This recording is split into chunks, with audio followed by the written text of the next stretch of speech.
Welcome everybody to a Cheqd Network overview by Luke and Ghost. Glad to have you with us today, and Howdy.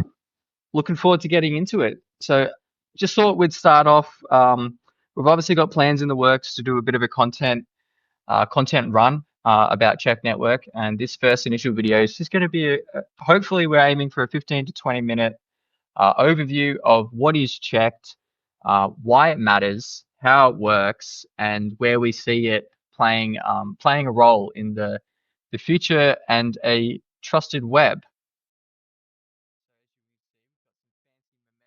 I think we'd start off by saying, why is this payment and trust infrastructure needed in this new world? And I guess, Ghost, the thing we would say here is the internet has only been growing larger and faster and more interconnected, where, now your fridge has a smart computer in it, your phone tracks absolutely everything you do.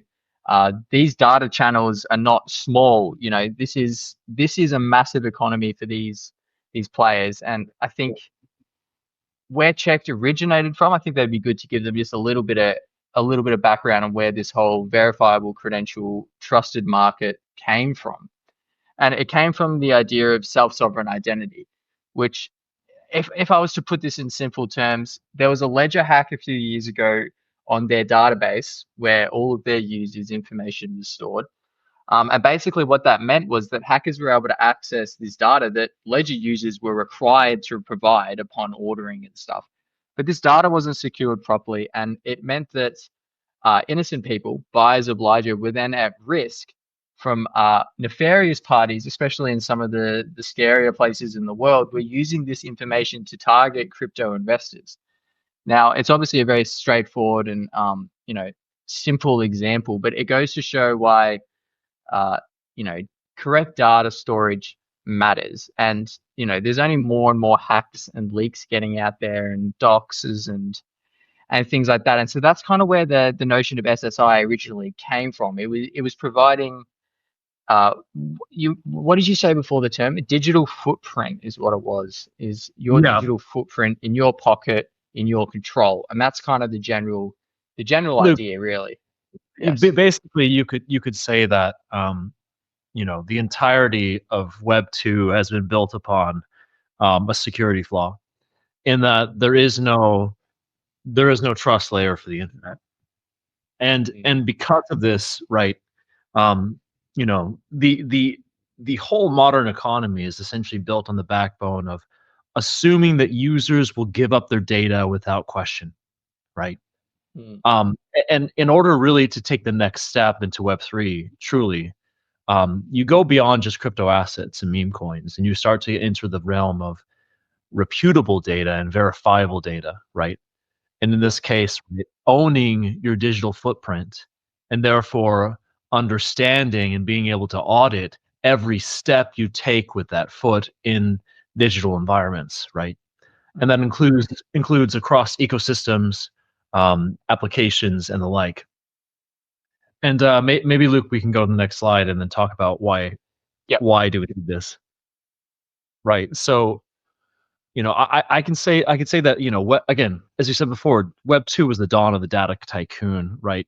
And this is kind of where I wrote, "Don't drink your milkshake," in the sense that don't let them drink your milkshake, in the sense that many a persona like Zuckerberg, Bill Gates, the likes are literally exploiting you in order to give you utilities you value, but at the cost of your digital soul, right? And frankly, your own autonomy and your own decision making therein.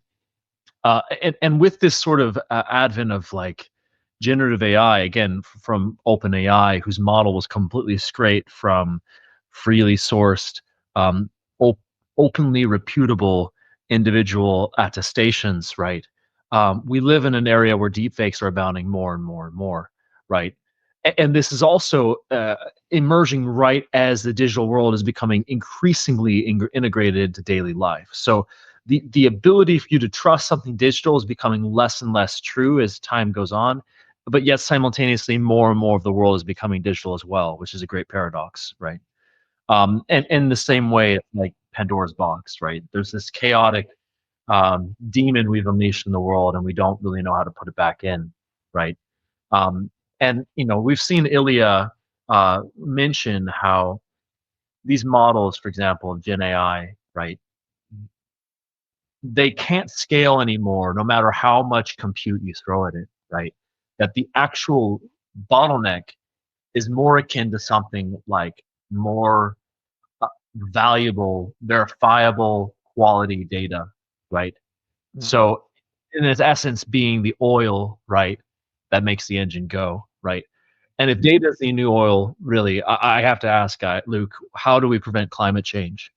How do we prevent the negative externalities of the wanton use of our mimetic energy, that being data, terraforming the world around us in a negative way, right? Mm. And I, let's go to the next slide then, Luke. But we'll yeah, go ahead. I You think have this is some. where it really hits home for a lot of people, and I think why this whole data sovereignty and verifiability has really come to a peak in recent years is, as you mentioned on generative AI, it it's already touching society in the wrong places, in my opinion. Like, I can already go on Facebook and see a couple of boomers arguing over whether that tree is a real tree or they actually did grow those vegetables in their yard or if they were edited. But while that might seem funny or comical, in my opinion, we've had this conversation before, goes, it devalues everything else in the world because you have this underlying, almost like an underlying risk factor to everything you see online. And Yeah. I mean, I've heard horrible stories of the deep fakes where, people are doing revenge porn, basically, and it's all completely fake, but it actually doesn't matter to the victim because it's still leverage. And this can be taken to like the extent where politics and Ukraine and Syria, like all these massive controversial topics, can be just absolutely smashed with unverifiable. Most of the time, it's misinformation, deliberate manipulation.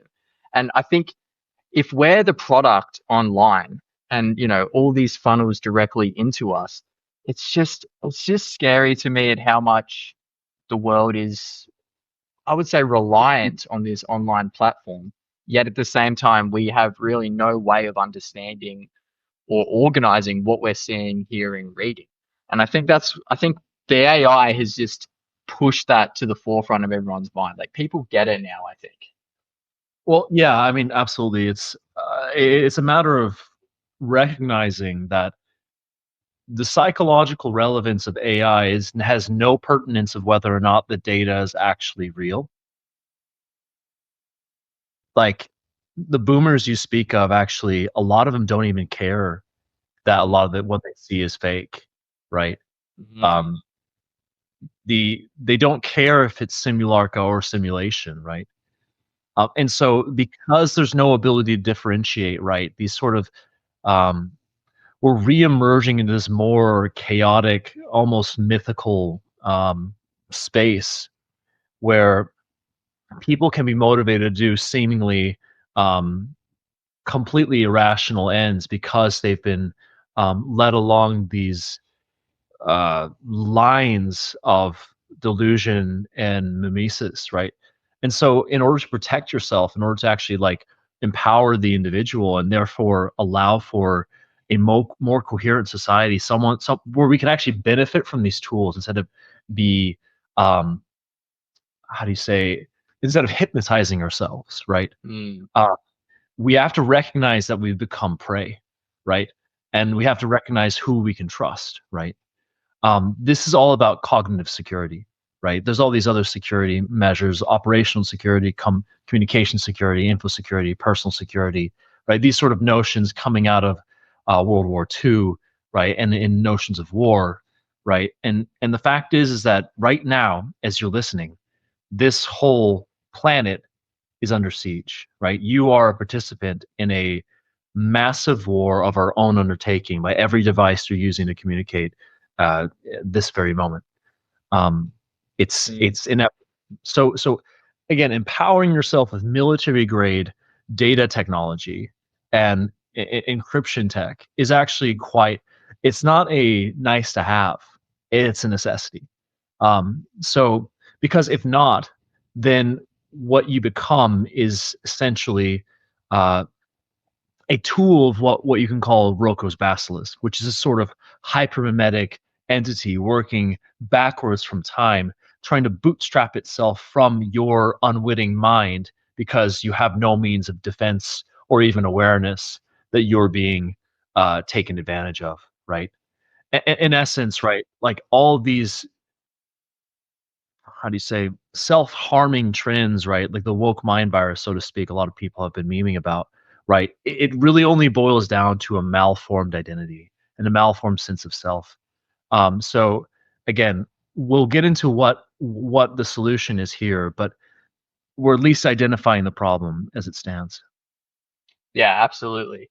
And so if we keep going on, you can kind of, I thought we'd throw in a few images for those of us at home that like the pictures, but everyone's heard of, the source meme. Like, I think it kind of highlights the whole root of this problem very well, in my opinion. It's like, I almost feel like we're getting to the point now where it's like it's almost not worth asking that question. Like yeah, it's kind of scary to think of. But and on the other side we've got verifiable AI where we have all these um different layers underneath verifiable AI. I'm doing like the quotation marks here, but there's a lot going on here that for us to touch on.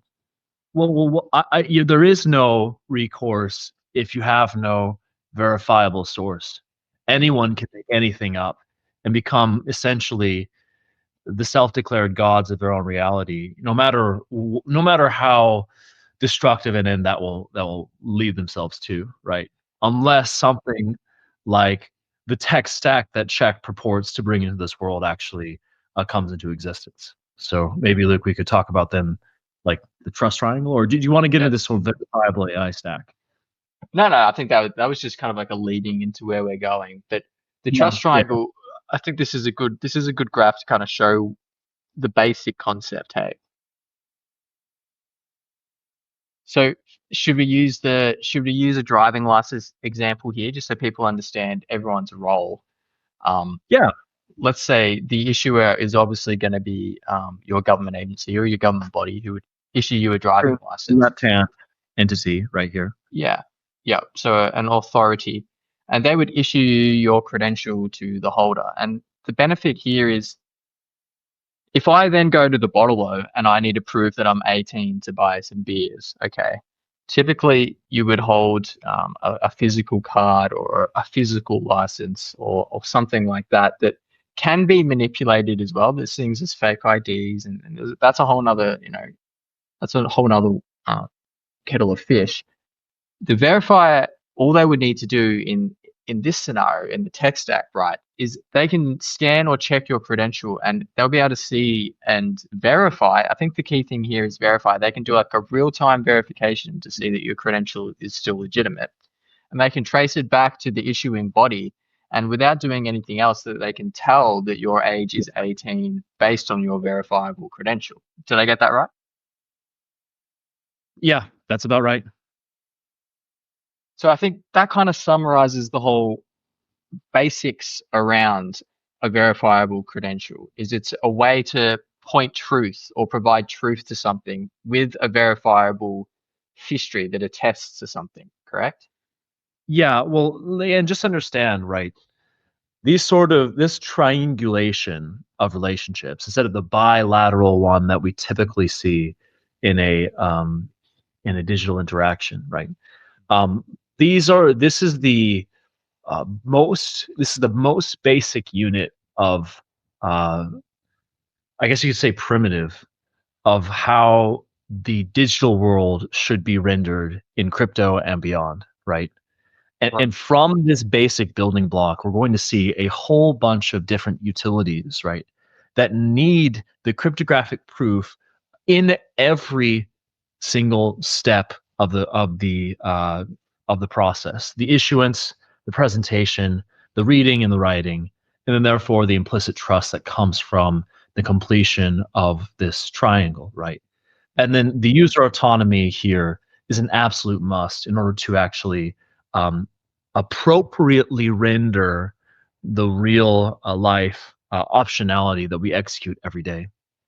So, Luke, do you want to talk about DIDs? Yeah, I was just going to say another great example here on this whole concept, just to make you guys feel a little bit more comfortable. If you've been in the crypto space, you know what a Telegram scam is and how rampant impersonators are. Well, the team at Cheqd came up with Creds, which is using the underlying check technology as like a reputational way to represent your credentials on chain. And so essentially, let's say Matt, as a moderator for Cheqd, let's say you get a random DM from a guy called Matt, and he's like, "Oh, I'm from Cheqd, blah blah blah. Give me your wallet and your money, ha ha ha." Well, the first thing you would do is, prove you are who you say you are, and by Matt having a cred, and see the key here is the cred is issued and verified by the Cheqd team, so there is actually authority or reputation behind that on-chain credential. Um, and so that's just kind of like another example where you could see it used a very simple use case. But in this slide here, I just wanted to break down a bit more of the terminology as well, because people hear decentralized identifiers and DIDs, and they're like, "Ooh, tech, like what is it?" Well, I think in this example, and by the way, if you haven't gone to the Learn site for Cheqd, I definitely recommend doing so. But they've basically broken down how a DID is like a license plate. The license plate is registered with the governing body, and authenticating using the keys in the DID document is like proving that you can open the car with your set of keys. And if we go to the next slide, you can kind of see here what like an on-chain representation of a DID might kind of look like and what kind of information would be in there. Is there anything you want to add on that before we move on to the next one? Yeah, just to be clear, DIDs and VCs, these are again to come back to 6 and 7, right? DIDs essentially are the entries in the ledger that attest toward the state of a certain individual, entity, or what Mm, have you. Right? And you derive verifiable credentials from this DID primitive that you can then present and then formally um, like pull out of your own wallet, right? So right. these two concepts are really directly connected. Perfect. So I think the next slide I've got is use cases slash what is newly possible. And now we mentioned at the start the initial focus from Cheqd is SSI and identity. And while that is a massive topic, this technology and verifying what you're reading and the root of truth is actually incredibly potent in a lot of different industries and verticals. And just some of the ones we've got listed here is citizens and governments. We've got verifiable AI, which we touched on a little bit before, but we definitely want to do our own deep dive in VAI. You've got the agentic economy, which is machine to machine. That's a massive topic. Like we're talking, I guess I was talking about this before, but an example of this is, you could have one agent doing a research paper and another agent building something and requires research to back it up. There's going to be a whole agent to agent audit trail and communication that's going to be happening millions of times every minute, basically until we die now, in my opinion. Like this whole new agentic economy is just blown up. Like Then yeah, it's going to just be huge. not just every minute. Imagine, right, the difference in terms of how much interactions you list on the yearly, as a Mm, tax-paying Australian, right, for your reputable tax authority, um, and compare that to the constant second by second, sometimes even millisecond by millisecond interactions you can have with a market, with a high frequency trading entity, right? That sort of ability with regard to your individuality, right? Not just with crypto, but also with like everything that you have to do with terms of your individual identity and the way in which these AI agents can act on your behalf in real time based upon the intent you give them is it's going to explode the amount of activity we see both online and on chain. And so it means that the need for verifiable routes of data, and activities is going to become more and more necessary in order to actually make sense of the world, right? And this Yep. applies to every single one of these use cases: supply chain, travel and hospitality, e-commerce, corporate identities, um, on and on. All right. Moving on. So what made Check different? So the right experience. And now we've just listed a couple of organizations and projects that some of the lead execs on the team were a part of and that we think are relevant. Is there anything you wanted to add here before we move on? Yeah, I mean, you're talking about the experience, right? This is Yeah. like the guys we have on this team are perfectly suited for this. Like literally at the intersection of blockchain and digital identity, Fraser is working on Jasper Ubin, and also the Known Traveler Digital Identity Project in combination with the World Economic Forum to build a SSI-based digital identity for someone traveling cross-border.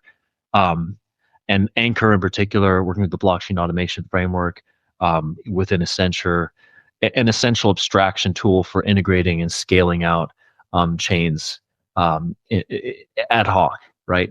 Which is Yeah. brilliant. And to boot, and we don't even have this listed here, but Alex Tweedale, his current experience in interacting with um, regulatory agencies, we'll touch on in a bit, is one of the biggest secret weapons we've got. So, yeah, let's keep going. Absolutely. So then we get into the right idea, other aspects of the network that are also important. So you've got tokenomics, generated business models, customizable trust frameworks, payment rails, etc. Do we want to touch on the payment? Obviously, we're doing an overview here, and there's a lot of topics to touch on here. We want to be able to do some deep dives into topics like payment rails, content authenticity. But for right now, we're just trying to fly through. And it's a good example of how the network has tokenized and incentivized different participants to actually get involved in this. And I believe that's kind of been a little bit of a roadblock previously with some of these models.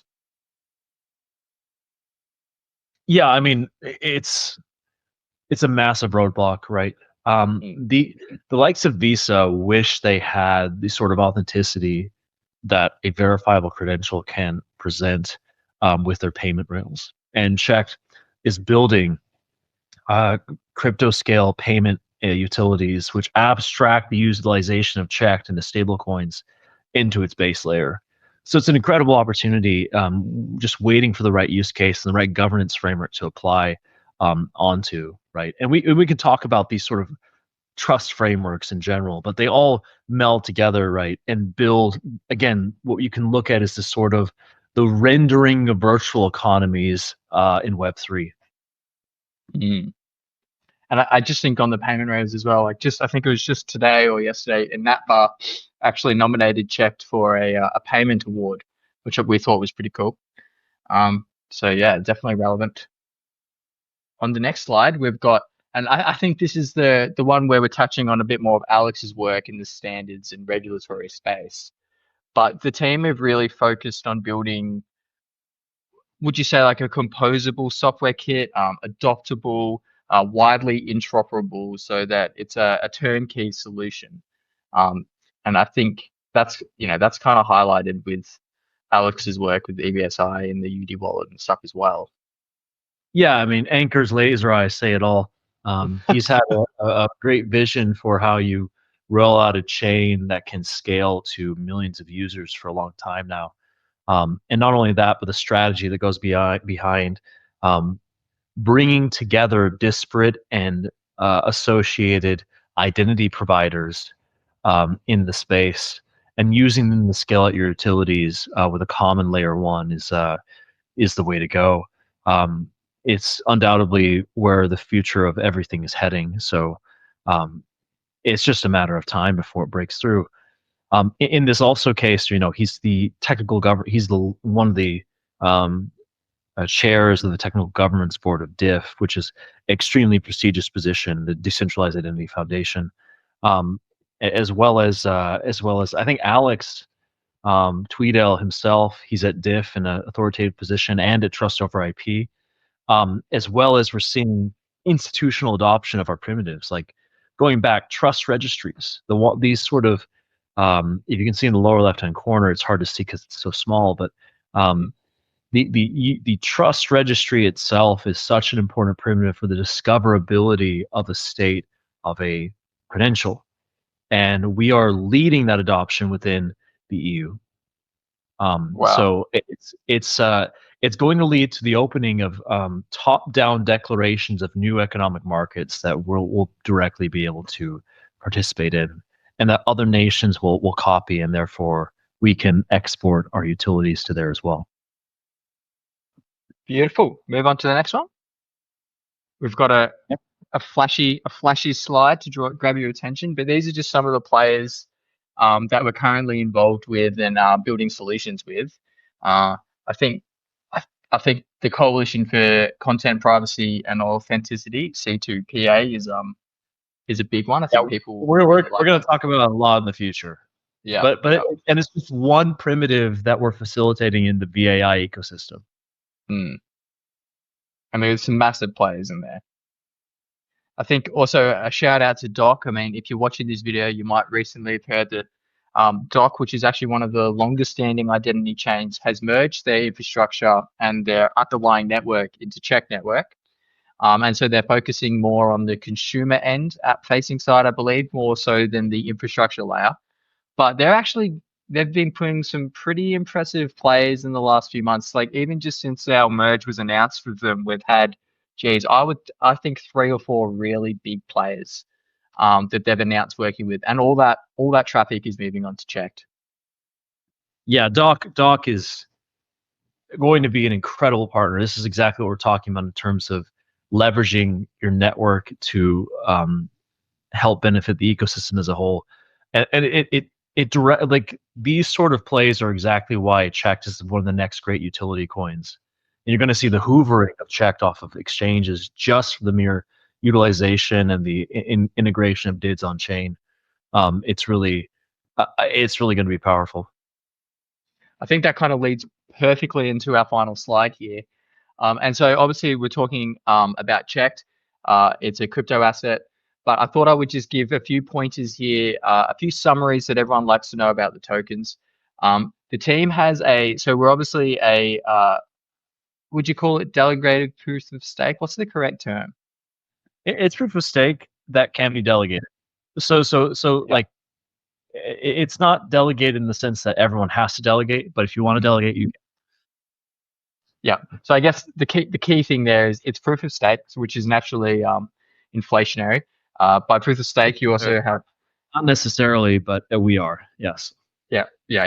So that's where a lot of the yield comes from for staking. The team now has a goal and burns in place. So we've just had a network upgrade where they can add burns to every transaction, but they've also got a burn throttling percentage on utility. And so it was recently voted in, I think it was 99%. So 99% of the utility is burned. And that comes down to a focus of the team to hover back towards the 1 bill long-term aim for the supply. And so basically you can imagine like a seesaw, like if we're trying to hit 1 bill, you can throttle certain sides of the network. So you can burn more at certain times, or you can push some of the utility fees back to people who are delegating to actually increase the native yield while keeping the network less inflationary. So they've got a 1 bill long term. Currently we're at about just over 1.1, near 1.2. The stake supply, we've got over 600 million Cheqd tokens staked. Current market cap, now this could be like 12 hours off, so don't shoot the messenger, but current market cap is sitting around the 52 million mark, and fully diluted is up a bit higher at 77. Anything you wanted to add on the token side of things? Obviously, we're going to be doing a full breakdown video on utility, and I think we'll have someone from the team really to, like, once we launch Docs migrated in, we've got the burns live. I think that'd be a great time to sit down and like go through the different potential flows on the utility side of things, because I think that'd be fascinating. I mean, just going back to slide 13, there are so many partnerships, utility providers private and public, that Cheqd is discussing with, integrating with, and positioning itself in the long term, short term, medium term, whatever term you want to say, Mm, that will take up Cheqd from the market, right? And it's mm, this sort of like approach that like not just makes you resilient in bear markets, but allows for this sort of trampoline for the speculative side of things to really uh, mm, moon us. And we've seen that with pitiful volume numbers, right? We've only broken 2 million. It is after two KuCoin mm, since years, right? So we're really looking at the bottom of what will be a parabolic advance in price, if Bitcoin continues, right? And it will, right? Because what we have here in VAI is a necessary utility, a necessary um, provision that users will have to leverage if they want to make the most of their own data, of their own models, right? Of operating their own agentic AI, right? All mm. this melds together in this beautiful narrative that resolves down to the utilization of the check layer one. Yeah, absolutely. And I think on that note, we didn't do too bad for time. We're just over 30 minutes. But I think from my perspective, I'd just like to say a massive thank you for tuning in. Really, I'd really appreciate it if you could share it with anyone you know that's interested in Checked or any of your friends that's in the crypto space. Secondly, thank you, Ghost. Obviously, I'm just the guy here drinking beers and asking a few normie questions along the way. But thirdly and lastly, I'd also like to say stay tuned because we do want to break down a lot of these huge use cases, which honestly have a whole 30 minutes to themselves. But yeah, I really just want you guys to stay with us here because we've got some good content we're planning on bringing. So thank you. Yeah, Luke, it's my pleasure as well. And you undersell yourself, man. It's a absolute pleasure to be with you and to call you a friend. So um, let's just keep it going. Absolutely. All right. Thank you, everybody. I'm waving, but you can't see me. So take good care. Bye all. See ya.